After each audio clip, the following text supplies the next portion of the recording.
Dodgers Lowdown, Hot Stove Baseball Talk out here in Thousand Oaks, California at the Easton facility with Mr. Matt Beaty of the Los Angeles Dodgers. What are you doing out here, man? Beaty and J-Rod just wanted to have me out and talk to some kids about baseball and adversity and just what it's like living the baseball lifestyle, and just, I don't know, just coming out here and talking to those kids, it's cool to give back. I mean, those were some tough questions, man. How do you prepare for questions like that from those kids? I like the tough questions. It makes you think more. For me, I try to give the most genuine answers to the questions, and when you get tough questions like that, I think it actually makes it sometimes easier to answer those questions. So hats off to those kids for pulling out some really good questions. You are one of the first players I ever interviewed, and you know from our history that I never ask a tough question. But I thank you for all the interviews that you've done with me over the years. And some of the things that the kids were asking you just brought up memories about following your career, the 2017 MVP of the Texas League, the adversities that you went through in 2018, and the triumphs of 2019. Give us maybe a favorite memory going through that.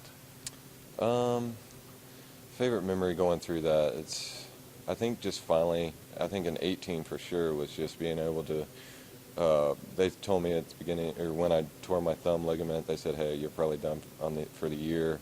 We could maybe squeeze you in for the last week or two if rehab goes good. So I made it my goal right then and there that, hey, I want to get some more at-bats, whether it be 20 more at-bats, 25 more at-bats. I want to end the season with the team and do what I can to help the team win, and we made playoffs. I made it back for the last 10 games of the season, and we made the playoffs, and I think that was a real triumph that I took away from that 2018 season. And then last year, or this 2019 season, I think you can look at any moment. The walk-off was cool. Getting a roster spot in the playoffs was cool, but also just traveling every big league city and knowing that you're a big leaguer and pulling up to the stadium and being like, man, I get to go out there and be on that field with those guys tonight, and that's what I grew up wanting to do, and those dreams came true this year. Absolutely fantastic. Now, being a big leaguer, you've seen some top-notch pitching every time you're at bat. Who was the toughest pitcher that you faced in the 2019 season? It's got to be DeGrom. The back-to-back Cy Young winner. I only had one at bat against him, but his stuff's so explosive, and he's got off-speed pitches that he can control that are really sharp, and you got to go up there with a plan, and even if you have a good plan, he's going to do a good job of executing his plan. So you got to really be on your game when you're facing, someone like DeGrom who's got that Cy Young. Now, Dodgers Lowdown, it's who I kind of cover the Dodgers for. They all love you, by the way. They wanted me to tell you that. And they had a couple questions for you. One of them I didn't want to ask you, but because I think I might know the answer, but they wanted to know, why did you shave your head? And then they wanted to know why everybody rubs your head. Well, the rubbing of bald heads is supposed to be good luck, I think. So I do get my head rubbed pretty often. I think that's part of me and Doogie's handshake, me and Walker's handshake pregame and stuff like that. So it's a lot of fun. All those handshakes are fun, and rubbing the head. But actually in 17, that was the first year. In spring training of 17, Kyle Garlick, a fellow Baldy, pulled me aside and he said, hey, Matt, you're getting a little thin up top. You're getting some power alleys. From the looks of it looks like you have a pretty good shaped head. So why don't you, I'll guide you through it, but why don't we cut your hair and see how you like the bald look, and haven't turned back since.